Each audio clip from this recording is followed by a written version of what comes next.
할렐루야. 오늘 또 예배를 통해 주시는 그 하나님의 말씀의 은혜가 우리의 삶의 영적 나침반이 되어서 그 나침반을 따라가다 보니 하나님이 예비해 놓으신 그 은혜와 축복을 우리 모두가 누릴 수 있기를 주님의 이름으로 간절히 축복합니다. 저는 신학교 때부터 지금까지 약 30년 가까이 거의 매주일 동안 설교 사역을 해오고 있습니다. 개인적으로는 설교하는 일을 매우 좋아합니다. 여러분들이 보시기에도 좋아하는 것 같죠? 그렇죠? 설교하는 시간을 기다리고 빨리 왔으면 좋겠다. 여러분들과 말씀으로 나누는 시간들을 행복해 하기는 하지만 두렵고 떨리고 또 설교는 하면 할수록 어렵다는 생각을 종종 하곤 합니다. 설교를 다 준비해 놓고 오늘 설교 괜찮은가? 혹시 이 설교 안에 내 개인적인 사견, 내 얘기가 들어가 있는 건 아닐까? 그러면 본질에서 흐려지기 때문에 정말 큰일 나는 거 아닐까? 그러니까 준비된 설교문을 가지고 그 앞에 서서 기도하면서 많은 고민을 하게 되더라고요. 그리고 간절한 기도 제목이 뭐냐면 하나님, 오직 하나님만 남게 하여 주옵소서. 하나님 나라가 선포되게 하시고 하나님 나라를 꿈꾸는 성도들만 있게 하여 주옵소서. 매번마다 이 기도를 빼놓지 않을 수가 없습니다. 자칫 잘못하면 여러분들은 말씀을 전하면 막 그대로 따라오시는 분들이니까 제가 잘못 전하면 여러분들도 잘못된 길로 인도할 게 뻔하니까 늘 조심스러워요. 그만큼 줄 강단에 서는 일이 두렵고 떨리는 일, 쉽지 않은 시간이구나 이런 생각을 해보게 됩니다. 2026년도를 시작하면서 하나님 어떤 말씀을 성도들과 나누기를 원합니까? 주신 말씀만 전하겠습니다. 이런 간절한 소원을 가지고 계속해서 기도하는 중에 하나님께서 3가지 주제를 저에게 선물해 주셨어요. The Scent, 보냄이라고 하는 주제와 또 다른 The Scent, 향기라는 주제와 그리고 오늘 여러분들과 함께 나눌 The Sense, 분별이라고 하는 주제입니다. 지난 2주 동안 여러분들에게 이 2가지 주제는 이미 말씀을 드렸는데 2주 전에 여러분들과 함께 나누었던 말씀 미시오 데이, 보내시는 하나님에 대한 이야기를 해드렸잖아요. 창조주 하나님은 태초부터 지금까지 끊임없이 사람들을 택해서 당신이 필요하다고 생각하시는 곳에 사람들을 보내시더라. 그렇게 하나님께 보냄받은 사람들을 우리는 미셔너리, 보냄받은 사람들, 선교사라고 이렇게 이야기합니다. 구약 성경에 보면 하나님께서 택하고 보내신 사람들의 이야기가 다양하게 등장하는데 아담으로부터 시작해서 아브라함, 모세, 이사야, 예레미야, 에스겔 수많은 선교사들의 이야기가 구약 성경에 자세히 담겨져 있습니다. 신약 성경도 마찬가지죠. 신약 성경에 첫 번째 등장하는 보냄받은 사람은 누구냐면 하나님의 아들 예수 그리스도. 그래서 예수 그리스도의 나심은 이러하니라 이렇게 시작을 하잖아요. 예수 그리스도가 또 당신의 제자들을 택해서 훈련한 다음 그들을 또 보내는 장면, 12제자들의 보내는 이야기가 소개되고 또 특별히 이방인의 사도라고 이야기하는 사도 바울, 그를 부르시고 훈련시켜서 또 보내시는 이야기, 또 바울과 함께 동역했던 수많은 사람들, 바나바, 실라, 베베, 브루스길라와 아굴라, 이처럼 신약 성경에도 하나님께 부름을 받고 훈련을 받은 뒤에 파송받은 선교사님들의 이야기가 가득 담겨져 있습니다. 구약도 그렇고 신약도 그렇고 그 성경 전체를 보면 하나님께 부름을 받고 쓰임받는 선교사들의 이야기로 충만한 것을 보게 됐어요. 하나님이 어떤 분이시냐? 부르시는 하나님, 보내시는 하나님. 그렇기 때문에 우리도 마찬가지로 우리를 부르셨으면 보냄을 받아야 한다. 근데 아무나 보내는 게 아니라 여러분들에게 이렇게 말씀을 드렸어요. 우리 부산 온누리교회 성도들이요, 하나님이 찾으시는 그 사람, 보내고 싶은 사람이 되어봅시다. 기억나세요? 바라기는 우리가 꼭 하나님이 찾으시는 그 사람이 될 수 있기를 주님의 이름으로 간절히 축복합니다. 제가 이 설교를 하고 났더니 지난주에 어느 한 젊은 커플이 저한테 찾아오셔서 기도를 받는데 뭐라고 이야기하냐면 이분들은 직장 문제 때문에 어쩔 수 없이 안양으로 이사를 가셔야만 하는데 저한테 그러더라고요. 목사님 더 센트 보내라고 이야기하던지 결국은 우리를 보내시는군요. 목사님 우리는 안 가고 싶어요. 이분들은 작년 10월 정도에 와서 등록하셨거든요. 이분이 군인이셨는데 방첩사 소속이었대요. 그래서 53사단으로 가서 오기는 했는데 짐은 풀지 말라 그랬대요. 언제 금방 다시 갈지 모르니까. 그러더니 얼마 있다가 최근에 방첩사 해체됐잖아요. 그리고 다시 발령받아 간 곳이 안양인 겁니다. 떠나면서 저는 몇 개월이지만 너무 행복하고 좋았는데, 안 떠나고 싶은데, 몇 년 더 있고 싶었는데 너무 속상하다고 막 이렇게 이야기를 하셔서 어떻게 해요? 가지 말라고 제가 할 수 있는 것도 아니고. 그래서 함께 기도하자고 하고 이렇게 기도를 해드렸어요. 하나님, 더 센트, 이들이 올해 우리 교회 첫 파송 선교사들입니다. 이들이 가는 길이 복되게 하시고 그곳에서 그리스도의 향기가 충만하게 하여 주옵소서. 그렇게 기쁜 마음으로, 솔직히 우리와 함께 예배하면 더 좋죠, 개인적으로는. 그러나 뭐 제가 그렇다고 인사발령 낼 수 있는 게 아니니까 그들이 아마 하나님이 필요하니까 보내시지 않았을까, 기쁜 마음으로 파송해 드렸거든요. 지난주 주일 설교는 하나님께 보냄받은 사람들이 그 보냄받은 장소에서 어떤 인생을 살아야 하는지를 소개해 드렸습니다. 어떤 인생 살아야 된다고 말씀을 드렸죠? 향기 나는 인생, 더 센트, 향기 나는 사람들, 이런 주제로 말씀을 나누었잖아요. 뭐 몇 분만 들은 것처럼 이야기하시니까 다 기억은 나시죠? 그리고 아마 일주일 동안 삶의 자리에서 아름다운 향기를 뿜지 않았을까, 저는 그런 기대를 해보게 됩니다. 사실 영어 문법적으로 보면 이 더 센트라고 하는 표현이 불편하신 분들도 계실 겁니다. 왜냐하면 더 센트, 향기 나는 사람들, 이게 문법으로 잘 안 맞는 이야기이기도 하거든요. 제가 보니까 우리 교회는 영어를 잘하시는 분들이 꽤 많은지라, 목사님은 도대체 설교 제목을 왜 저렇게 했을까? 더 센트를 직역해보면 그 향기라는 뜻이거든요.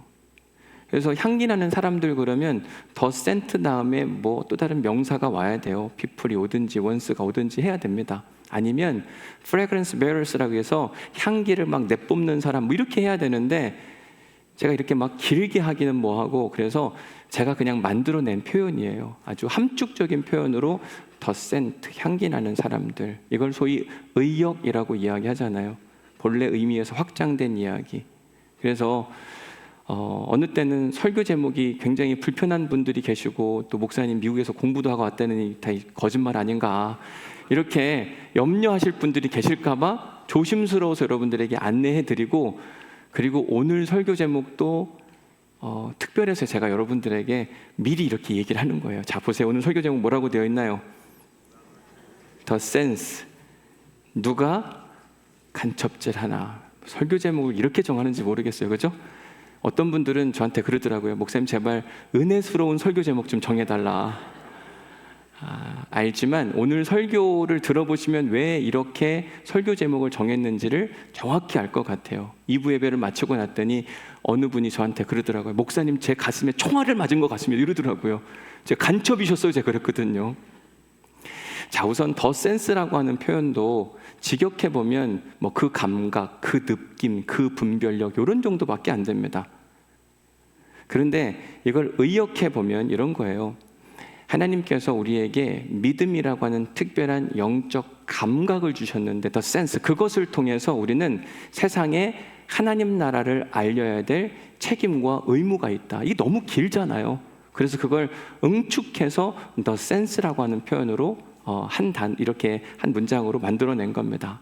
그래서 여러분들이 그런 차원으로 오늘 설교를 들어주실 때 이게 은혜가 되지, 안 그러면 저거 문법으로 틀렸는데 왜 저렇게 하나, 이제 그때부터는 은혜가 하나도 안 되거든요. 하나님께서 누군가를 택해서 그분이 보시기에 필요하다는 곳으로 그 택한 사람을 보내게 됩니다. 그 보냄받은 사람들은 그곳에 머물면서 해야 할 일이 더 센트, 그리스도의 그 향기를 내뿜고 살아야 돼요. 그러면 그 냄새를 맡은 사람들이 좋을 거 아니에요? 그리고 이 냄새의 근원이 어딜까 궁금해할 텐데, 언제까지 우리가 그 일을 해야만 하는 것인가? 언제까지 해야 하냐면, 우리 주변에 있는 사람들이 내가 아는 하나님을 궁금해할 때까지. 하나님이 우리를 부르시고 우리에게 구원의 은혜를 선물해 주신 그 목적이 뭐냐면, 우리만 구원받고 천국 가는 게 그 하나님이 그래서 우리를 부르신 게 아니에요. 우리를 통하여 우리를 하나님을 알지 못하는 사람들까지 하나님 나라로 가도록 만드는 게 우리의 신앙 여정의 최종 목표여야만 합니다. 그래서 하나님 우리에게 하시는 말씀이 뭐냐면, 내가 택한 택한 너희들이요, 너희들은 세상에서 그리스도의 향기를 마음껏 풍겨냄으로 말미암아 너희 주변 사람들이, 세상 사람들이 나 여호와 하나님을 궁금하도록 만들어라. 너희를 통하여 하나님 나라가 보여졌으면 좋겠다. 이게 하나님의 간절한 소원이시거든요. 여러분들에게 1월달 추천도서로 소개해드린 출근하는 작은 예수라고 하는 책에 보면 창세기에 등장하는 하나님께 보냄받은 다양한 사람들의 이야기가 소개됩니다. 그 중에도 우리가 주목해서 볼 사람이 누구냐면 갈대아 우르에 살다가 하나님이 너는 내가 네게 지시하는 땅으로 가라라고 했던 그 사람 누구죠? 아브라함.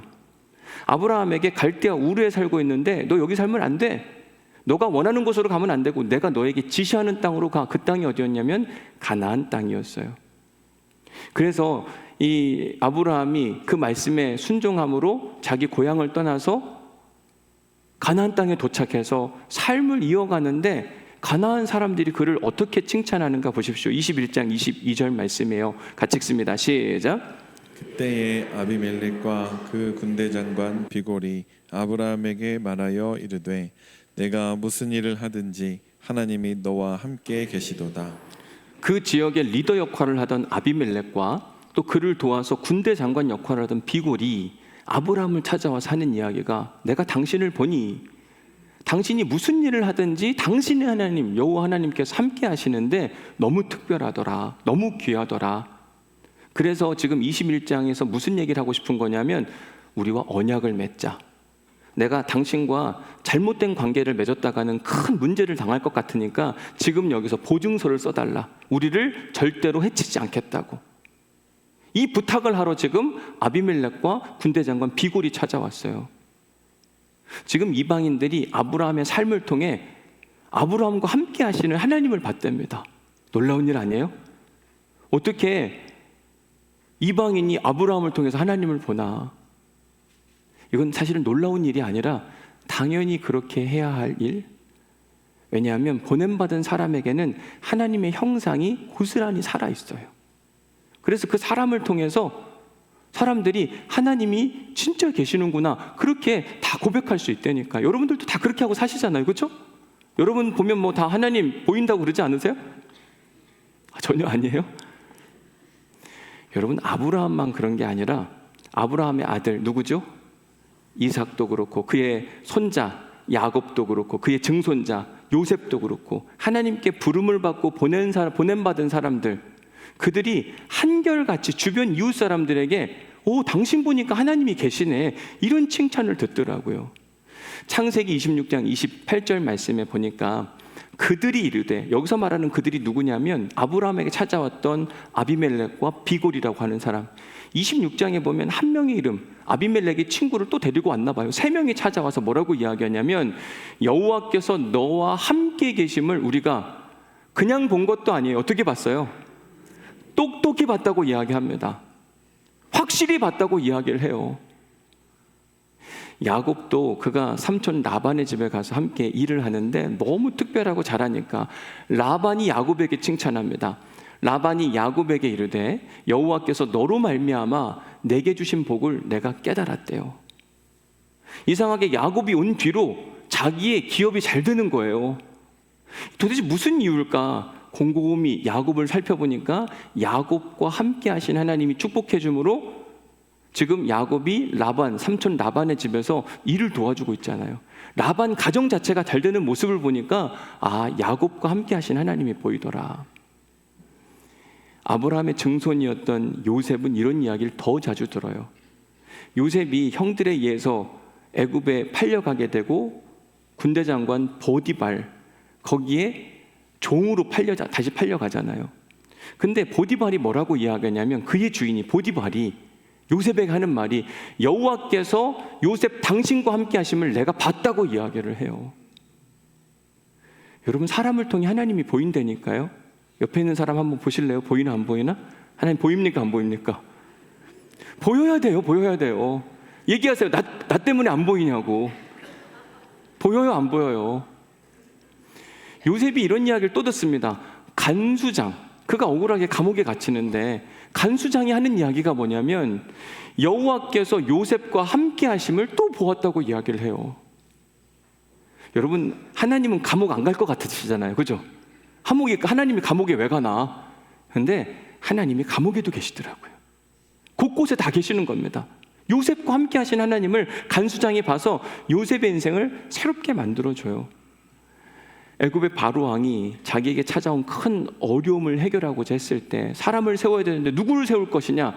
바로가 그의 신하들에게 이르되 이와 같이 하나님 영에 감동된 사람, 요셉 같은 사람이 없다. 우리에게 어떻게 찾을 수가 있겠냐? 이 사람을 세우자. 바로도 마찬가지로 하나님 영에 감동된 요셉의 모습을 분명히 보았더라. 여러분, 하나님은 누군가를 택해요. 그리고 그 사람을 영적으로 훈련시킨 다음에 보낼 때 그냥 보내지 않으시고 특별한 선물을 함께 보내십니다. 그걸 우리는 또 다른 표현으로는 은사라고 이야기하는데 영어로는 기프트라고 이야기해요. 선물을 주세요. 야, 너 그냥 가면 안 돼. 선물 줄게. 이거 가지고 가. 여러분, 근데 선물을 왜 주냐? 목적이 있어요. 그 목적은 다른 무엇이 아니라 그 선물을 통하여 주변에 있는 사람들이 하나님 나라를 알았으면 좋겠다. 그러니 너는 이 선물을 가지고 적극적으로 하나님 나라를 알려라. 그게 바로 아브라함이 받은 사명이었고, 이삭이 받은 사명이었고, 야곱이 받은 사명이었고, 요셉이 받은 사명이었는데 이들 모두는 그 일을 성실하게 함으로 말미암아 그 주변 사람들이 다 알아보는 겁니다. 당신 보니까 하나님 계시네. 여러분, 오늘 예배하는 우리들에게도 이 은혜가 있기를 주님의 이름으로 간절히 축복합니다. 하나님께서 부르시고 하나님께서 은혜를 베푸신 사람들에게는 반드시 그 은사가 있어요. 성가대에게는 그 은사, 여러분 노래 때문에 우리 교회 등록하시는 거 아세요? 여러분 찬양 때문에 가슴이 막 뜨거워져서 우리 교회 등록하고 싶으신 분들이 계시대요. 다 하나님은 우리 각자에게 기프트, 은사를 주셨는데 그 은사의 목적이 뭐냐? 너희를 통해서 하나님 나라가 잘 알려졌으면 좋겠다. 이런 하나님의 소원이 있지만 모두가 다 하나님이 주신 은사를 가지고 그 기프트를 가지고 그 일을 완수해내지는 못하더라고요. 그 대표적인 예가 사울이라고 하는 이스라엘의 초대 왕이었습니다.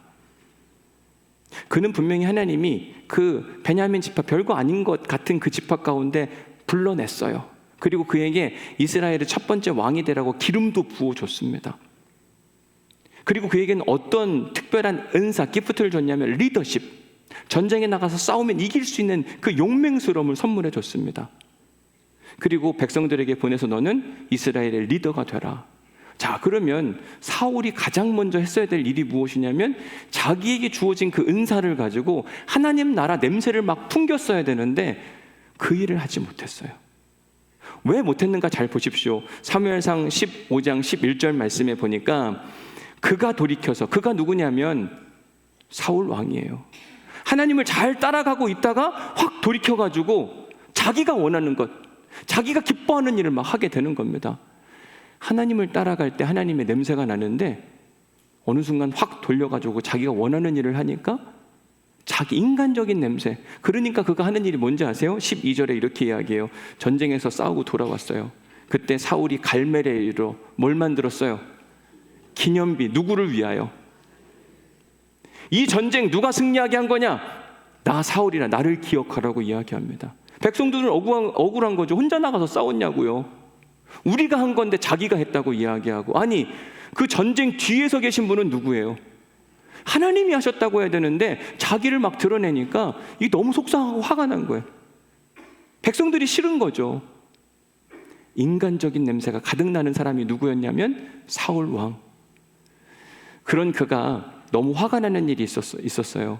다윗이라고 하는 사람이 사람들에게 응원과 칭찬을 받고 관심이 주목되자 그때 그가 한 일이 무엇인가? 사무엘상 19장 10절에 보니까 사울이 단창으로 다윗을 벽에 박으려 했다. 너무 분하고 화가 난 마음을 참지 못하고, 이거 다 인간적인 마음이거든요. 여러분, 제가 막 화가 난다고 해서 이거 들어가지고 우리 원목사님 막 머리 치고 이러면 될까요? 안 될까요? 이거 인간적인 냄새. 여러분, 그럼 저 좋아합니까? 안 좋아합니까? 안 좋아하죠. 왜요? 너무 인간적이잖아요. 아무리 힘들어도 그러면 안 되는 거 아니에요? 하나님이 주신 은사를 가지고 사울이라고 하는 왕이 그 사명을 감당하지 못하니까 결국 하나님이 그를 버리게 돼요. 자, 보십시오. 그래서 사무엘상 15장 23절에 보면 왕이 당신이 여호와 하나님을 말씀을 버렸으니까 여호와께서도 버리십니다. 얼마나 무서운 이야기예요. 우리는 한 번 구원받으면 끝났다. 한 번 부르심 받았으면 뭐 영원히 천국 가는 거지. 그런 게 어디 있겠나? 아니에요. 지금 하나님 말씀을 따르지 않으니 여호와께서 왕을 버렸다고 이야기하죠. 왕만 버린 게 아니라 백성들도 등을 돌려버렸습니다. 그렇게 사울을 따르던 사람들이 이제는 온 이스라엘 백성들과 유다 백성들이 함께 사울보다는 다윗을 더 사랑합니다. 왜? 다윗에게 하나님 나라 냄새가 훨씬 더 많이 났기 때문에. 얼마 전 우리 교회 유기성 목사님 오셔서 부흥회를 인도해 주셨잖아요. 그때 아주 중요한 한마디를 했는데 모두가 크게 웃은 이야기가 있습니다. 우리 잠시 영상으로 보겠습니다. 여러분, 하나님 나라 간첩이시죠? 전혀 표시가 나면 안 돼. 그죠? 이웃 사람 알면 안 돼. 자식도 알면 안 돼. 남편도 알면 안 돼. 아내도 알면 안 돼. 내가 하나님 나라 백성인 걸 아무에게도 알게 하지 말. 그런 간첩 사명 띄고 오셨죠. 그러다가 죽고 난 다음에 가서 다들 기절하는 줄 알았어요. 저 사람이 하나님 나라 백성이에요. 여러분, 이건 진짜 말도 안 되는 이야기라는 거예요. 제가 오늘 설교 준비를 하는데 어떻게 설교 제목을 정해야 될까 하나님께 기도하는 중에 이 간첩질 생각이 나는 거예요. 그래서 오늘 더 센스, 누가 간첩질을 하고 있나. 하나님은 우리 성도들에게 영적인 감각을 선물해 주시면서 하나님 나라를 알게 된 너희들이요, 그 특별한 영적 감각을 통해 세상이 나를 좀 궁금하도록 만들어줘라. 이게 하나님의 간절한 소원이고 요청이신 겁니다. 놀라운 사실은 우리가 세상에 살면서 그리스도인들보다 비그리스도인들을 훨씬 더 많이 만나요. 그렇지 않으세요? 여러분, 교회 올 때만 그리스도인 만나고 평상시엔 다 안 믿는 사람들 만나잖아요. 그런데 그들이 우리가 교회 다니는 줄 모른대요. 이게 말이 되냐고요. 교회 다녔어? 이렇게 물어본다는 거죠. 10년이 지나도 20년이 지나도 진짜 몰랐다고. 어떻게 그렇게 잘 속일 수가 있냐고. 이게 놀라운 이야기라니까요. 어떻게 속일 수가 있냐. 예수를 믿으면 표시가 나야 되잖아요. 여러분, 간첩은 뭐 하는 사람들이에요? 혹시 여기 간첩 있으세요? 간첩? 몰라요. 왜 모르죠? 숨기고 사니까. 혹시 여기 신천지 이단 있으세요? 몰라요. 왜 모르죠? 감추고 사니까. 이단, 신천지, 간첩은 다 감춰요. 감춰. 근데 그리스도인들은 그렇지 않다니까요. 드러나야 돼요. 하나님의 다스림을 받는데 얼굴부터 다르고 언어부터 달라야 되거든요. 예를 들어 볼게요. 여러분, 태양 있잖아요. 태양 엄청 크잖아요. 태양을 우리가 가릴 수 있나요? 없나요? 못 가려요. 못 가립니다. 제가 여러분들에게 태양 보여주기 싫습니다. 제가 저 혼자만 볼 겁니다. 이렇게 할 수 있나요? 할 수는 있어요. 여러분들 눈을 가려버리면 됩니다. 제가. 그죠? 여러분 못 보게 제가 눈을 뚝 가리고 있으면 이러면 되죠. 근데 그렇지 않고는 너무 커가지고 제가 태양을 감히 감춰서 못 보여주는 이런 일은 없습니다. 근데 태양보다 더 크신 분이 있으세요. 하나님. 그분이 우리와 함께 하시고 우리의 왕이 되시고 우리를 든든히 지켜주시는데 그분이 안 보인다? 그분을 감추고 산다? 간첩질한다? 이건 불가능한 일. 그분이 우리의 왕이시고 우리의 주인이시면 드러나게 되어 있거든요. 너희들은 어떻게 그렇게 잘 감추고 있냐? 난 도대체 이해가 안 된다. 이게 하나님의 질문이에요. 만약 예수님이 우리의 주인이신데도 불구하고 내가 하나님 나라 백성이라고 이야기하면서도 나의 신분과 정체성이 사람들이 잘 모른다? 그러면 여러분 심각하게 생각해 보셔야 되는 게 여러분 안에 주님이 안 계실 수도 있어요. 그냥 나의 왕이 되어 주옵소서 말은 다 할 수 있죠. 여러분 돈 들어와라 한다고 들어오나요? 안 들어와요. 진짜 내 호주머니에 들어와야 그게 내 돈이 되는 거잖아요. 마찬가지 하나님도 내 안에 오시옵소서 나의 왕이 되어 주옵소서라고 하는 믿음의 고백이 없다면 그분이 절대로 못 들어옵니다. 어느 때는 우리가 걷어찬다니까요. 너무 싫고 귀찮으니까 그만 좀 하시라고. 여러분 그렇게 되면 우리가 교인으로 살 수는 있지만 하나님 나라 백성은 아닐 수도 있다. 어떻게 우리의 신분을 그렇게 잘 감추고 살 수 있나. 이제 오늘 본문에 등장하는 니고데모라는 사람의 이야기를 해드리고 마치려고 합니다. 이 니고데모는 1절 말씀에 보니까 유대교 지도자라고 되어 있습니다. 그는 유대 사회에서 고위 관리였습니다. 그는 어려서부터 부모님과 또 율법 교사들로부터 하나님에 대한 이야기 많이 들었어요. 유일하신 하나님. 그 유일하신 하나님은 힘과 능력이 있어서 전지전능하시다. 이 하나님에 대한 이야기를 많이 들었기 때문에 모르는 게 아니라 머리로는 잘 알고 있었는데, 니고데모에게 끊임없는 이 의구심은 뭐냐면, 진짜 그분이 계실까? 왜 그런 고민을 하냐면, 그분이 진짜 계시다고 한다면 그분을 믿는다고 하는 사람들이 저렇게 말을 할 수가 없는데, 그분을 믿는다고 하는데 어떻게 저런 행동을 하지? 도무지 이해가 안 되는 거 있잖아요.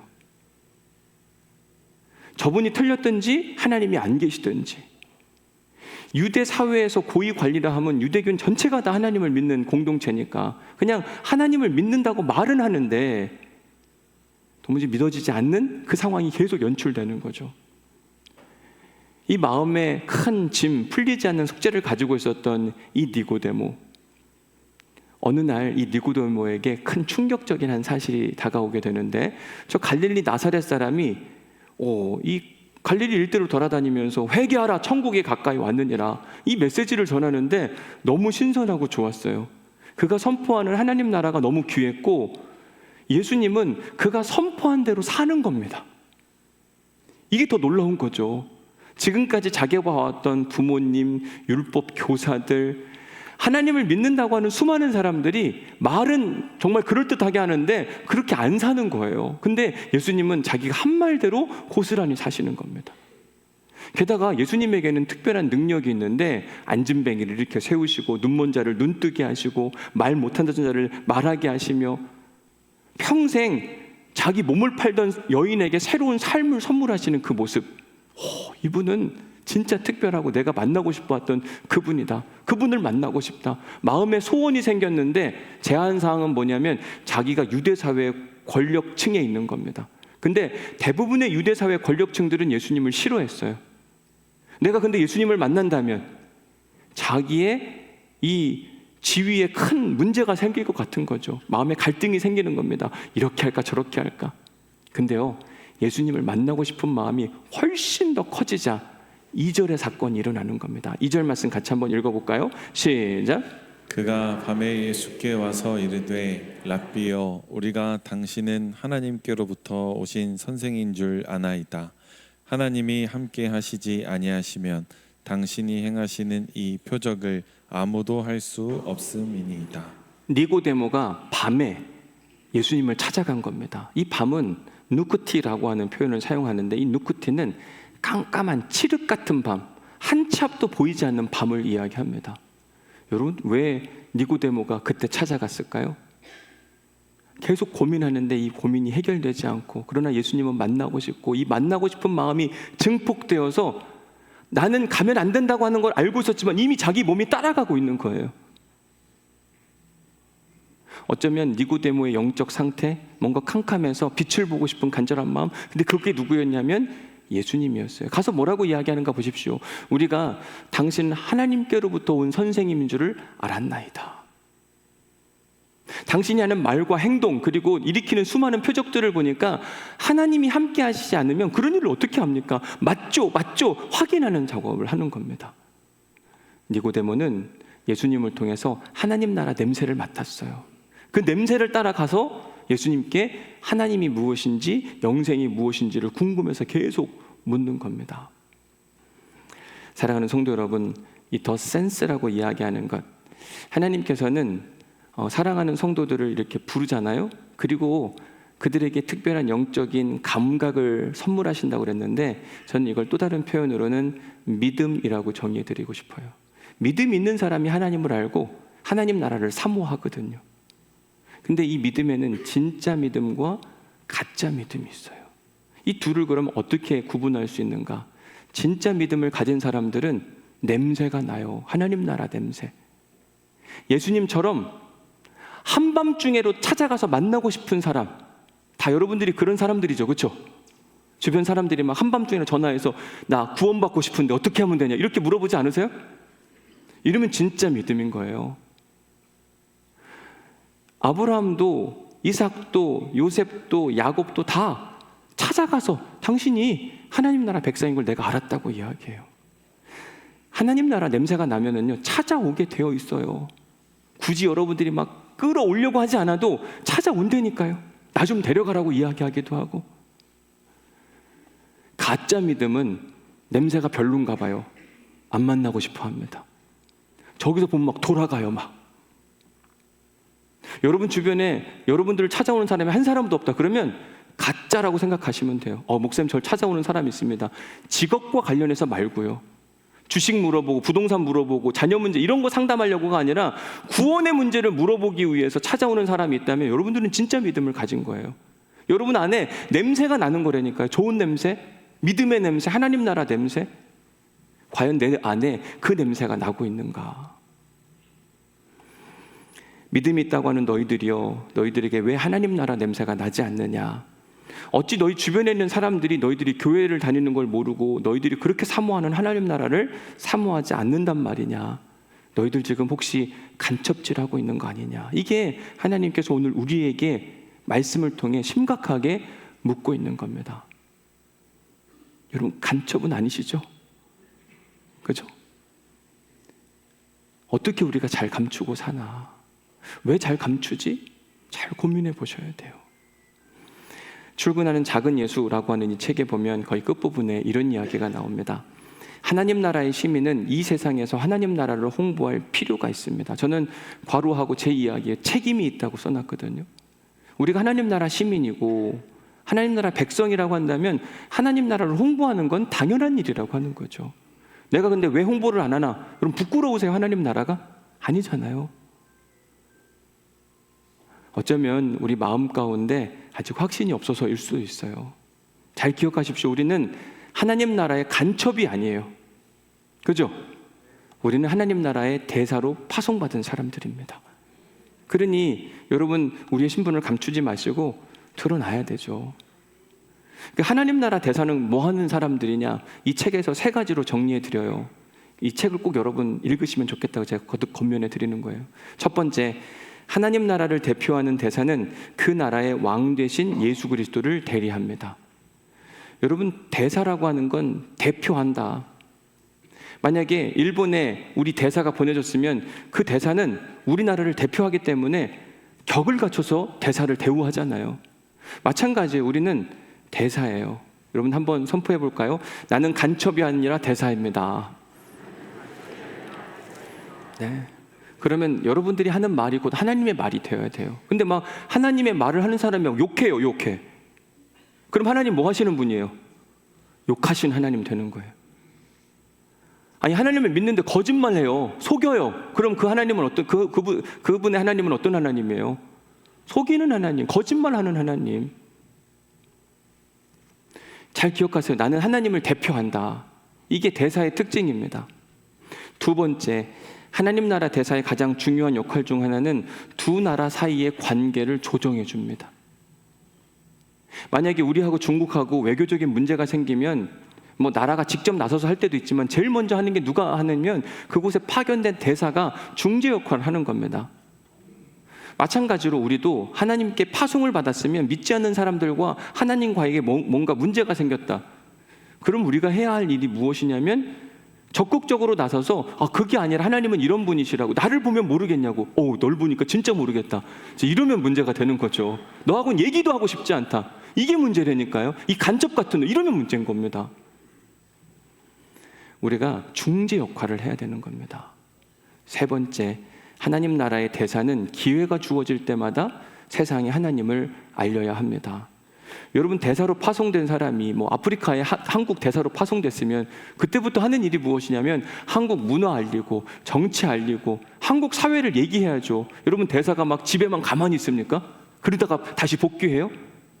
전혀 그렇지 않다니까요. 우리는 간첩은 아니고 싶은데 간첩처럼 사는 사람들이에요. 그렇지 않을까요? 잘 우리 삶을 한번 돌이켜 봐야만 합니다. 우리는 하나님께 간첩질하라고 파송받은 게 아니라 하나님께서 우리에게 대사 역할을 하라고 파송하신 존재입니다. 그러니 가정에서도 여러분 하나님을 적극 알리세요. 당신을 보니까 하나님이 살아계시다. 엄마 아빠를 보니까 하나님은 진짜 있다. 이 결론이 나와야죠. 에이, 엄마 아빠 보니까 없네, 없어. 이러면 그때부터는 간첩인 거 간첩.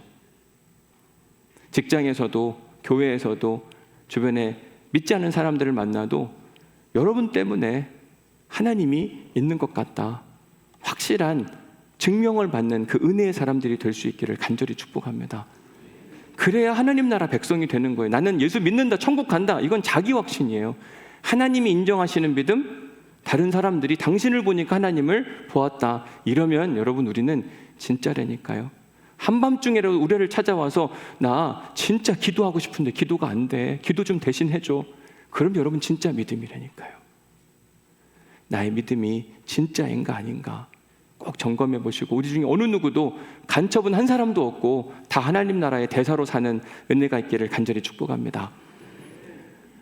묵상 질문 보시면 오늘 말씀으로 주신 은혜 한 단어로 적어 보십시오. 그렇게 써보세요. 난 간첩이 아닐까, 이렇게 한번 써보실래요? 난 간첩이 아닐까. 간첩 이렇게.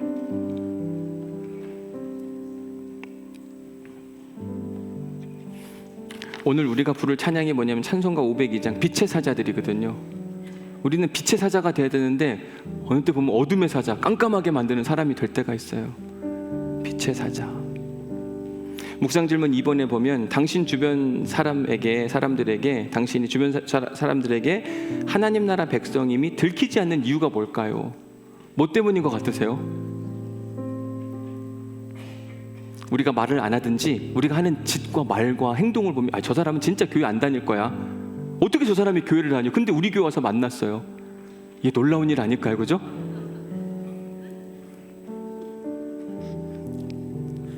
옛날에 어느 교회에서 새신자 초청잔치를 했대잖아요.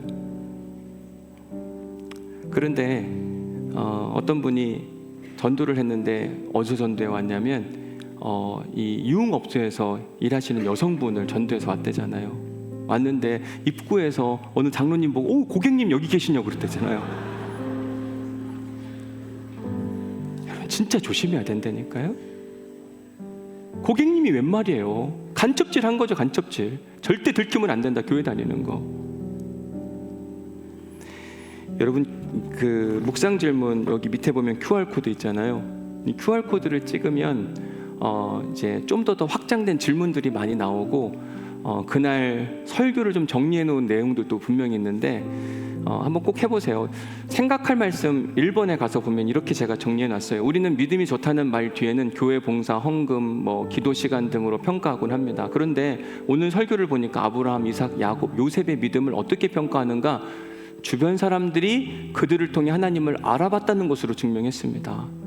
진짜 좋은 믿음의 기준은 무엇일까요? 여러분 진짜 좋은 믿음의 기준이 뭘까요? 잘 생각해 보셔야 돼요. 우리를 통해 하나님을 알아보는 사람이 있으면 진짜 좋은 믿음. 우리를 만나고 싶어 하지도 않고 막 전도하려고 하면 도망가고 이러면 우리 안에 주님이 이미 떠나실 수도 있어요. 사울왕을 버렸었던 것처럼 우리가 버림받았을지도 몰라요. 우리는 스스로 교회 나오면서 난 교회 다니니까 구원받았다, 이건 우리의 착각일 수도 있다니까요. 이번 한 주간 우리가 간첩질이 아니라 빛의 사자로 살 수 있기를 간절히 축복합니다. 대사, 하나님 나라 대사.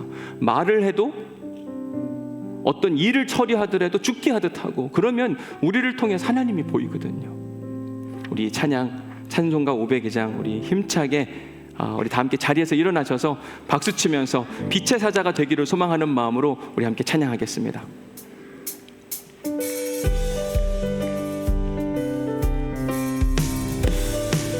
빛의 사자들이여, 빛의 사자들이여, 어서 가서 어둠을 물리치고 주의 진리 모르는 백성에게 복음의 빛 비춰라. 빛의 사자들이여, 복음의 빛 비춰라. 죄로 어두운 밤 밝게 비춰라. 빛의 사자, 선한 사역 위하여 힘을 내라. 주 함께 하시겠네. 주의 크신 사랑을 전파하며 복음의 빛 비춰라. 빛의 사자들이여 복음의 빛 비춰라. 죄로 어두운 밤 밝게 비춰라. 빛의 사자들이여 주님 부탁하신 말 순종하여 이 진리 전파하라. 산을 넘고 물 건너 힘을 다해 복음의 빛 비춰라. 빛의 사자들이여 복음의 빛 비춰라. 죄로 어두운 밤 밝게 비춰라. 빛의 사자들이여 동서남북 어디나 땅끝까지 주님만 의지하고 눈 어두워 못 보는 백성에게 아멘. 우리 4절 동서남북 어디나 땅끝까지 주님만 의지하고 눈 어두워 못 보는 백성에게 복음의 빛 비춰라. 빛의 사자들이여 복음의 빛 비춰라. 죄로 어두운 밤 밝게 비춰라. 빛의 사자들이여 빛의 사자들이여 복음의 빛 비춰라. 죄로 어두운 밤 밝게 비춰라. 빛의 사자들이여. 아멘. 여러분들은 빛의 사자십니다. 빛으로 사시기를 바랍니다. 하나님, 오늘 또 말씀을 듣고 함께 찬양했습니다. 누가 간첩질 하나 생각해 보니까 우리가 간첩질을 하고 있었습니다. 웬만하면 내가 교회 다니는 거 몰랐으면 좋겠고, 집에서든 어디서든지 당신 때문에 교회 나가기 싫다고 이야기 듣고, 하나님 우리를 용서하여 주옵소서. 이제 오늘 말씀을 듣고 빛의 사자로 살기로 결단하였사오니 니고데모가 한밤중에 예수님을 만나러 와서 당신은 하나님의 사람입니다, 하나님 우리가 이 고백 들을 수 있도록 인도하여 주옵소서.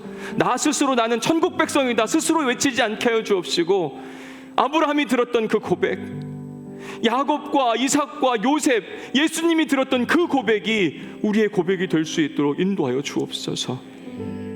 그로 인해서 우리를 마음껏 사용하시는 주의 역사가 이번 한 주간도 일어날 수 있도록 하나님 축복하여 주옵소서.